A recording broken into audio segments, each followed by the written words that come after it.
Traveling across Japan can be a thrilling experience, but sticking out as a tourist can lead to unwanted attention or significant embarrassment. Blending in with the locals can enhance your experience and create meaningful memories. I'm Jun from Japan Junkie, and these are 10 tips to avoid looking like a tourist in Japan. Number 10. One of the easiest ways to identify a tourist is by their outfit. Many people around the world are proud of their individuality and like to express it through their clothing. This is fine, of course, however, there are benefits to looking the part while you're in a foreign country.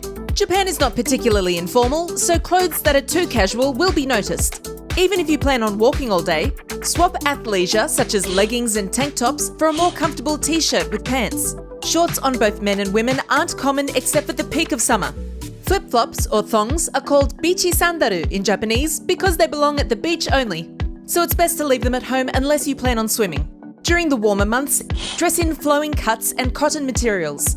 Even if you are dressed correctly, flashy patterns and accessories are not common. Neutral shades and timeless designs are the safest choice. Before traveling, it could be helpful to plan your outfits. Number 9.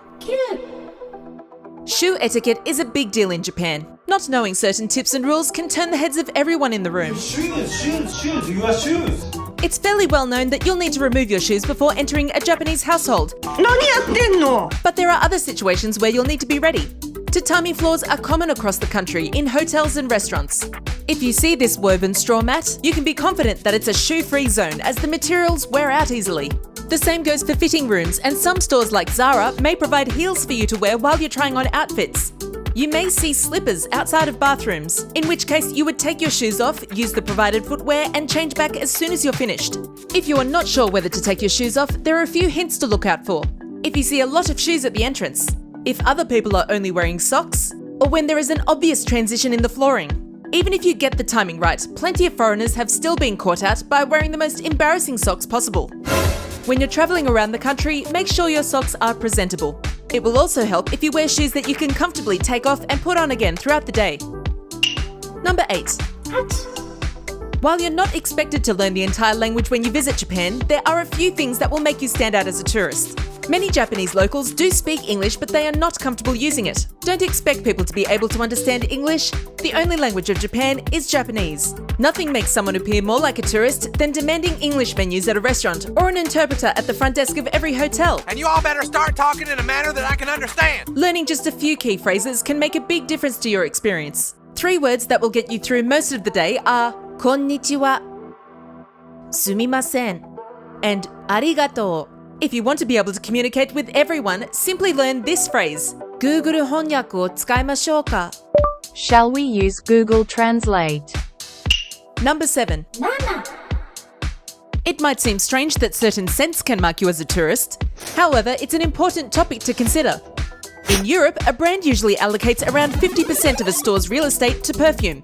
In Japan, it's only 15%. People in Japan are sensitive to strong smells, especially in crowded places or at restaurants. Some dining establishments even request that patrons refrain from using perfume or cosmetics with strong odours. It's not only to prevent interfering with the dining experience, but guests are often seated at the counter right in front of the chef. Fragrance can disrupt his sense of smell and impair his ability to perform effectively. It's not just personal scents that can be offensive. Eating in public is not something that's frequently done by locals. Not only can it make a mess, but the aroma of your food won't be appreciated by others who have to share the space with you. For the same reason, people may be offended if you're grooming in public, especially if you're using products that are heavily fragranced. If you have scented items, use them sparingly or consider leaving them at home. Number 6. In a country with such a large population, people live in harmony together because they respect communal spaces. Taking up more room than necessary will make you stand out. As driving is on the left-hand side, the same rule usually applies to walking around in public. If you're using the stairs or a pathway, it's best to stay on the left. The same goes for escalators. Stand on the left so that others can pass you on the right. The side you should walk on is often marked on the ground in high traffic areas, such as train stations or subways. When you sit down, try not to spread out too much. Keep your belongings close to you as well. Don't let your items take up space that someone else could be using. The citizens of Japan are experts at forming queues. And breaking the rules will not only make you stand out, but will make people very unhappy. The one time this usually catches tourists in Japan is when the train arrives. In your home country, you might be used to squeezing on the train as soon as it arrives. But in Japan, people will enter in the order of the line that they've created. You'll often see lines on the ground where passengers are waiting. When the train arrives and the doors open, continue to wait and allow the passengers on the train to exit first. This respect for space is also seen in personal interactions. People from many different countries are comfortable hugging complete strangers. This is not common in Japan, and invading someone's personal space without permission can make them very uncomfortable. People who aren't familiar with each other generally prefer to maintain a greater physical distance. Number 5. In general, the speaking volume in Japan is low, which makes people who speak loudly stand out in public. If other people outside of your conversation can understand what you're saying, it's probably too loud. A special mention is needed for the trains in Japan, which are particularly quiet compared to other countries. People avoid conversations, put their phones on silent, and even turn the volume down in their earphones in case others can hear their music. Everyone else has had a long day and appreciates a relaxing trip home. If you do want to blend in with the locals, there is one sound that is perfectly acceptable, and that is slurping noodles. It might go against the etiquette rules of your home country, but it's common practice in Japan. There is one noise that will draw negative attention. In many places around the world, blowing your nose is the best alternative to sniffing. In Japan, it's the complete opposite. In public, all body fluids should be kept in the body. Number 4. Many visitors get caught out when dealing with money in Japan. There have been stories recently of tourists simply leaving their wallets at home and expecting to pay for everything using their phone. Even as the world is becoming cashless, standing at a street vendor waving an iPhone around is a great way to stand out. In Japan, cash is still king, so make sure you've organised at least some paper money before your trip. When you're paying with cash, handing over a fistful of money will prove that you're a tourist. When you go to pay, you'll find a small tray near the register. Place your money here and collect your change from the same tray. Another money rule that tourists break is tipping, which is not part of Japanese culture and will make you stand out. We covered this in our video about eating mistakes. Tipping puts the server in an uncomfortable position of having to respectfully turn down the offer. Number 3. Transport in Japan is extremely easy and comfortable, but it's also a golden opportunity to look like a tourist. If there's a queue of taxis, take the car at the front, even if there are others closer to you. Don't open the door for yourself, as they will automatically open for you. You'll sit in the seats at the rear of the vehicle, as the front is only used when the other seats are full. The public transport in Japan is used by many as a place to relax, read or sleep, and there are plenty of unspoken rules to follow so that everyone has a comfortable journey. Apart from being conscious of noise and space, keeping the train clean is very important. That means no eating or drinking, except for bottled water. When you arrive at your stop, gather your belongings and make sure you don't leave any litter behind. One of the worst things you can do as a tourist on a train is not pay attention to the signs. There are designated seats for elderly and disabled people, and entire carts reserved only for women. You won't just stand out, you may have locals and officials turning on you. Number 2. Visitors in Japan occasionally make headlines because of their lack of respectful conduct. You may have read news stories about them as more and more laws come into place in order to protect the Japanese people and landmarks.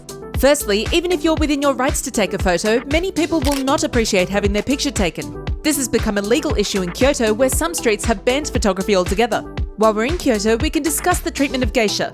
It's illegal to follow and photograph geisha without permission. As we outlined in our video about geisha, the treatment by some tourists is bordering on harassment. The deer in Japan are another cultural icon, but are often tormented for better pictures. This won't just make locals angry, it could lead to injury. A problem that affects restaurants is the abuse of the nomi-hodai system.